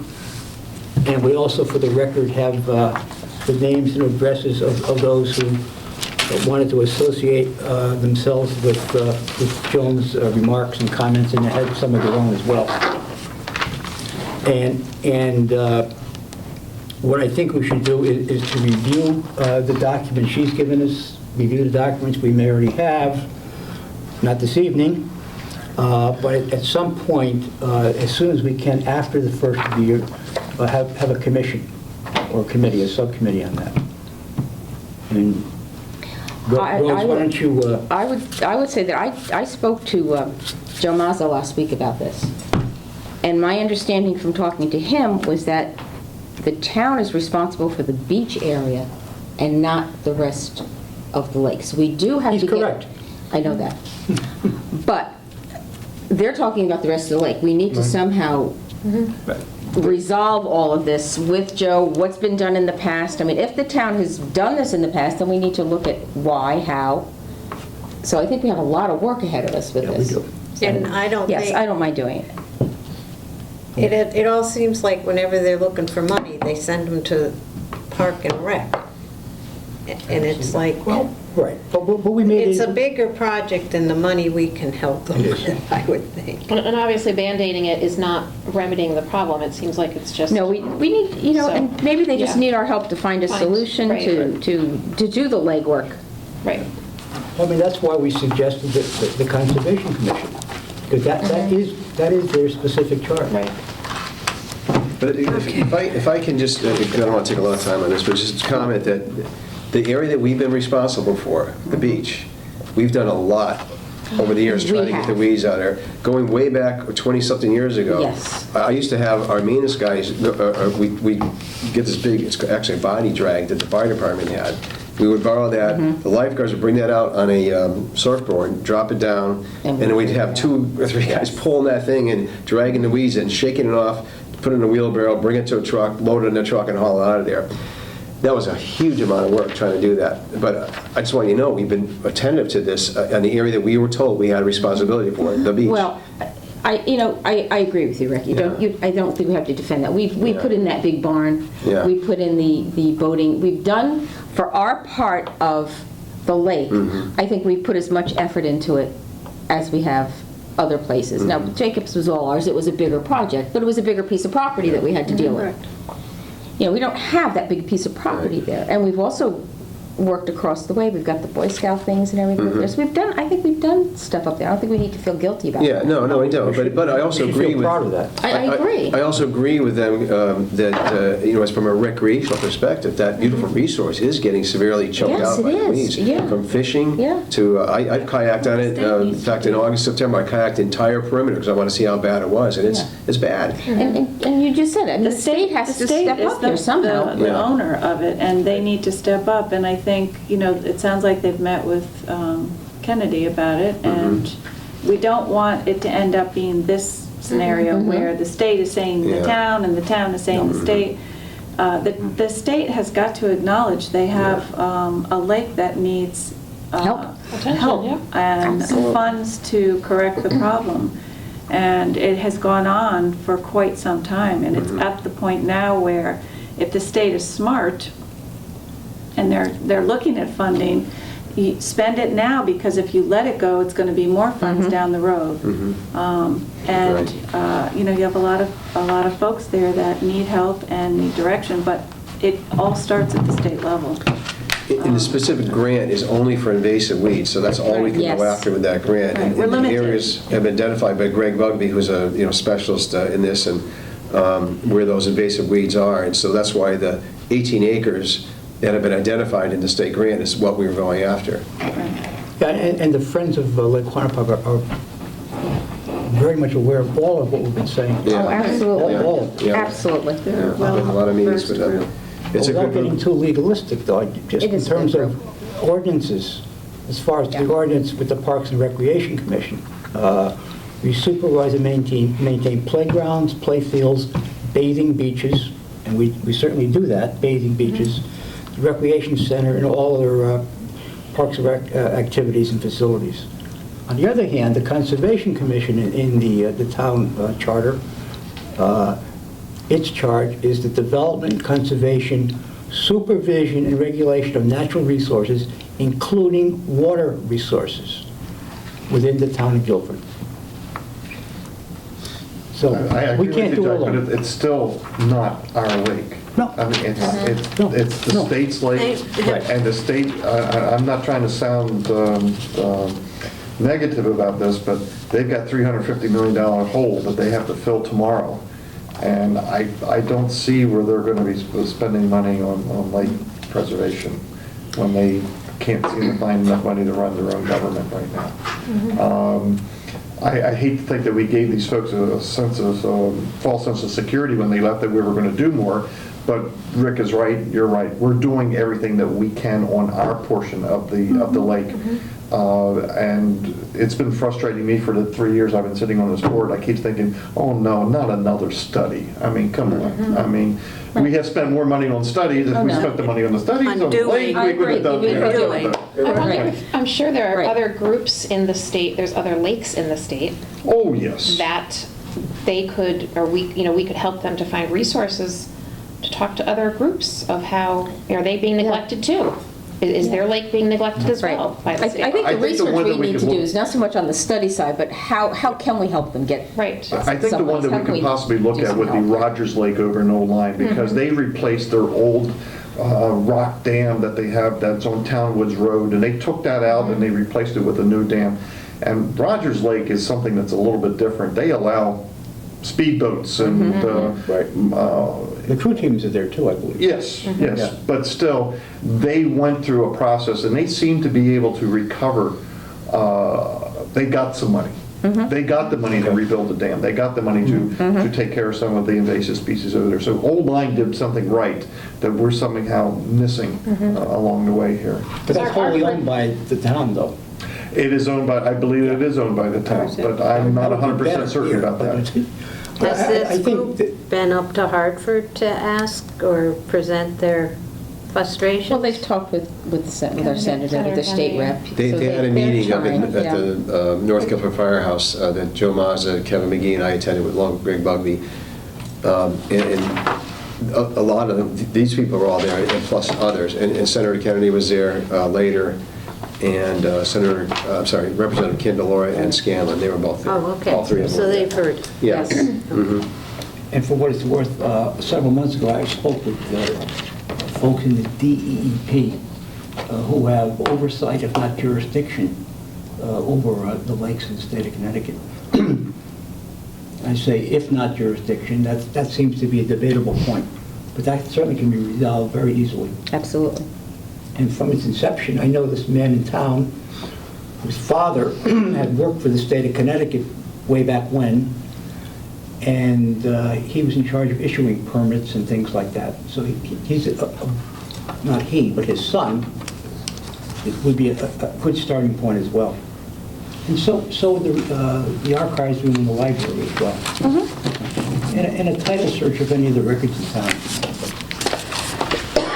So, and John, to your point, I think from where I'm thinking, a long-range solution, a long-range plan will best serve us anyway, and the town, and perhaps the folks in the Friends of Lake Quantipoc, long range, because we know the storm warnings are out there for the state budget. I mean, that's clear. Not only for the current budget, but also for the one they have to begin to develop in the first week in February. One of the things that was, I don't want to belabor this, we talked about it, but one of the comments that I wrote down from, I believe it's Nils Daly, said in terms of ownership of the lake, that Kennedy commented, and I was writing a lot of notes, I don't know if I got it right, made some comment to the effect of Kennedy's comments were ask the town lawyer. Don't think small instead of something like that. No, he's the one who said, look into the ownership, who has the right. Right. Yes. So I guess I'm puzzled as to why that comment would come from the senator, knowing that the state is the owner of that lake. Well, that's an interesting. And again, that's what we need to, Maybe just to get we advice on need to find, resources we or need to something. clarify a lot of stuff That could before be we go in. clarified. I think that's why I suggested the So there subcommittee, is just so no- we can get these things clarified. Otherwise, we're speculating on a lot here. Which leads me to the last section of this section. You want to make a motion about establishing a subcommittee of the Parks and Recreation Commission? Rose? What? Would you care to make a... Sure. Sorry. I thought you were making the motion. Yes, I will make the motion that we set up a subcommittee to start to look into some of these things and see what we could do to help. Consisting of members I of will the Parks and second that Recreation Commission. Yes. Is there a second to the I motion? will second that motion. Is there any further discussion on that motion? I just know, I guess can we there is. also, part of, in making the motion and establishing a group, there was a question asked if someone could be a part of that group from that. I think. But we need to look at the charter, so that's part Yeah. of, can we check the charter check. to see who Yes. can be on it? We will check. Because that was asked. But we'll certainly look to them as resources. Oh, absolutely. But as far as, can we just check the charter check. to see what? Because they have a lot of the history of what was, all the Yeah. studies and Yeah. everything. Yeah. I'm happy to serve on that, so. Rosemary? Rose, sorry. I'm looking at you. You're assuming, I'll tell her. you're assuming the motion's going to pass, right? I am. I would like to see that. So we So all just have to those, vote. all those in favor of establishing the commission? Aye. Aye. Aye. Aye. Aye. Motion carries unanimously. Motion carries. John? Yes. Are you going to weigh in, or? Absolutely, I would love to participate in this Okay. organization. Motion passes unanimously. Okay. So who's the committee then? Claire, John? If you wanted to... John took it on here. I think we'll let the chairperson, the maker of the motion, select the committee. We'll take care of it. Yeah. And Rose, okay, We'll take care of Okay. okay. Before we leave unfinished business, I just have one quick question to ask Rick. As in addition to this, the science building, are we progressing with that up at the high school? That's under fitness It's on the center. agenda. Oh, that's what we're calling it now, Yeah. the fitness? That's what it's being called now. Excuse me, Right. I must have missed. Thank you. So we're on to new business. it. Okay, It let's won't be go. gold, We're getting Jim, it late, won't be, guys. The new business? So, agenda item 9A, the pickleball fees. Even I got a phone call on that one. I did too, and a letter. Rick, go ahead. Yeah, I think, well, I was going to suggest we have a subcommittee because we don't have a proposed fee yet, but basically the bottom line issue is that the fee has jumped considerably. It was $10, am I right, Judy? $10 for about 10 or 12 weeks. But mostly that's outdoors. You know, at Adams, we have some in here, Adams tennis courts in Bittner Park. Well, Bittner Park, we outgrew. Move that So to Adams, so we have 4 courts moved there. down to Adams. And so now in the winter, it's going to be indoors, and we have very limited space and limited time here. So Ellen had negotiated with the racket club to get some time there. She got them to agree about half of what they originally wanted, but it was $30 for 5 weeks. Now, keep in mind, it was $10 for, say, 12 weeks. I think I'm going to say 12 weeks. A lot more than that. And now it's it'd be $60 for 10 weeks now. It's $30 for 5, but that's the fee that they would charge. So it's a substantial increase in the cost, and it's because of what the cost would be to go there. But Ellen sought them out because we don't have enough time or space here. The advantage of the racket club is they have 2 courts, so here we have 1, basically, it's the Guilford room. So there's more playing time. So Terry and I talked about it a bit, and we thought, well, do we come up with one fee, because it is one program, it's just in 2 different places? Or do you charge people who use the racket club pay more, because we're charged more there? Here, it's basically zero cost, or low cost, I should say. Now, having said that, and I don't know if the time period was spring, summer, or just summer, or what, but It was spring and summer that it was $10. Okay, and the program lost about $800 during that period of time. Now, I say that because there's some capital expenses. There were nets and rackets and things we bought that last more than one season. I mean, sometimes you make an investment, so I don't want to paint a picture that lost a lot of money. There were some costs that we didn't recoup that we would over time. And I think the box, there was some money for that metal box that we store the stuff in at Adams. But I think You'll make that over time. yeah, kind of amortize it sort of Sure. over time. So I'm not too worried about that. So there are some fees, but I think we could probably come up with something reasonable. I don't know what that is yet. I think that Terry and I need to talk about it a little bit more. We've just been both really, really busy and haven't had a chance to sit Okay. down and do it. But we need to resolve it soon because the next session starts, I think January 5th, 6th. Yeah. After New Year's. Right. The enrollment is pretty low right now. We had over 100 signed up, which this is amazing. When Terry first brought this program here 6 years ago, maybe, we had like 10 people originally. It's over 100 now. Yeah. I don't think we'll have that many in the winter anyway. A lot of the people that play in the summer have gone to Florida, Arizona, New Mexico. But the interest has grown just It's for tremendous. the time I've Yeah. New thing. been involved. And Judy helps oversee it for us, and she teaches the new people and helps arrange people it makes sure they're playing with the right Abilities. Skill level and. Yeah, which has been very, very helpful for those people involved. And so I think we need to, if you want, we can come up with something right now, or if you want to let Terry and I come up with a fee and just. Why don't you work with her on that? And while you're working with her on that, a suggestion, not a mandate, and certainly not an offer to the participants in that program. But we could consider $20 for 10 weeks at the community center. And it had been 10, it's on the book now for 30, 20, and then $30 for the 10 weeks just for the winter period at the Racket Club, for those who want to go to the Racket But Club. it would be, are you offsetting the cost because it was 30 for 5 weeks at the Racket Club? Are you using? That's what we're getting charged. That's a very nice deal for the Racket Club to work with Park and Rec. They're being very nice and cooperating So no for one the can winter. difference. I think also, Rick, you have to let the people know why. I don't think they understood why the increase was. Yeah, well, anyone that I've talked with, we've told them. Well, you've talked, yes, but yeah. these are people who maybe you didn't talk to. So I think we need to make sure that the people who are participating understand what the problem And is. they just heard it now, too. But yeah, there are some have been sort of representatives that have come in and spoken with me, and I've explained it to them. And I have said, look, we're going to see if we can work something out. If we try to come up with a more reasonable fee, we'll try to do that. Good. Okay. But And I trust them to do it. quite a few of them are waiting to hear whether the cost will drop before they even register, start sure. to register. Right. Sure. So Rick, why don't you and Terry, and I believe Ellen's involved, because she did something with the Racket Club. But why don't you resolve that? But, keep in mind that, for whatever this suggestion is worth. Okay. And you're right, there is a timeliness factor there, Judy.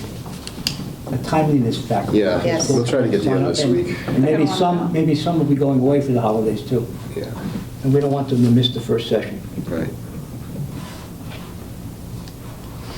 Okay. And that affects only one session a year, though.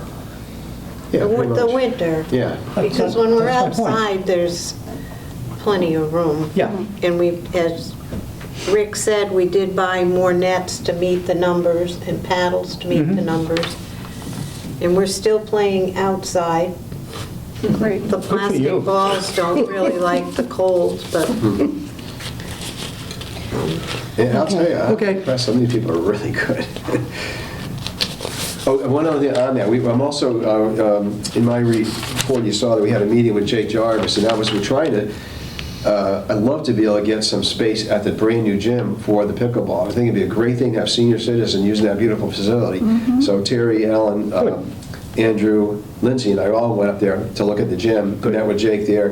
The problem is there's nothing consistently available now, because you got the basketball teams and fencing and wrestling and everything else. And probably March things free up, so we can maybe get some evenings there. We could get some Saturdays probably, and he could probably get 8 pickleball courts in that gym. I mean, it's big. And so, and I'll talk to you more about this, Judy, but maybe we do a tournament or something, kind of the conclusion of the winter session, and get it in that gym. I just think getting senior citizens to be able to use that beautiful new facility would be a good thing. Okay. Are the pickleball classes usually just during the day? Nothing later in the afternoon? There's some, there's at least one evening here. There's one on Monday evening, tonight, yeah. tonight. We saw them setting up tonight. So I guess the elementary schools after school would not be. They've got all They're all basketball Yeah. and whatever. Yeah. We were playing up at Lakes on Monday evening, but it's pretty cold when the sun's not out. Oh, So yeah. we've been driven in the evening, but I've been there, it's 9:15 to 10:15 for one group and 10:15 to 11:15 for another group. And it's not bad if it's not windy. Cool. It shouldn't have to be that adverse. Anything more on 9A? Just 9B? you know when you're having your Okay. meeting, I'll sit in. Okay. Rick, the fitness center? Fitness center, really not an update, but I think, again, at some point, we have to decide, because there's been a lot of stuff in the newspaper, people, I get calls from people from the community, and I just, we haven't really decided how we're going to operate that. I think we did decide nothing's happening until the spring. I mean, that was the last sort of direction I got from Joe Maas on that. They are still doing renovations in there. But I guess I'll just say my sort of interpretation of what we would do is when people use it, it'd be just like there'll be classes, just like an aerobics class here, not aerobics, but weightlifting. And my impression is it wouldn't be like a Planet Fitness where it's just going to be open all the time and people can come and go and they have a pass or whatever, because it's going to be used by the school. And I don't know if it's going to be part of phys ed classes. They're going to have to schedule it through I'm us. sure they'll use it if they can. They're going to want to use it. Certainly, the sports teams are going to use it. So they're, but again, they have to schedule through us. I don't know about a phys ed class though, but anyway. And so, anyway, I think my thought is that when there's a scheduled class there, that's when it's open. People pay for the class. They're on a list, a roster, just like anything else, like whether it's pickleball or aerobics or dance class. I mean, anything that we offer, that if there's a weightlifting program, there'll be an instructor there who's certified to teach it, and that when the class is scheduled, that's when it's open. If you all have different thoughts of how to do it, let me know, because right now I'm not thinking we're hiring full-time people. I've got people coming out, not out of work, but people are calling me, say, oh, I got all kinds of credentials, I'll operate that for you. And I don't think that's the direction we're thinking of going, because especially the first years, we don't really know what kind of time we're going to have in there with the school's use and everything. Okay. I think John was ready to say. I have a question. Oh. We are jammed here as it is. So now we have something new to schedule. Are we going to be able to handle that? And if we're going to be sending instructors up there, we're going to give every instructor a key to open up this place and lock it, or are we going to have to send somebody from Park and Rec to be there? And if so, we're going to have to hire somebody to do that. Even if it's in the spring, we've got to get it in our budget now. Yeah, well, it may be. I'm thinking it's a program, like our program account. Excuse me, and the cost of the program of the instructor will be borne by the people who sign up for the program. Okay. Self-supporting, like Yeah, all the like any other program we have. activities. Yeah, the access. I don't know if it's a card. I'm not sure how that's going to work yet.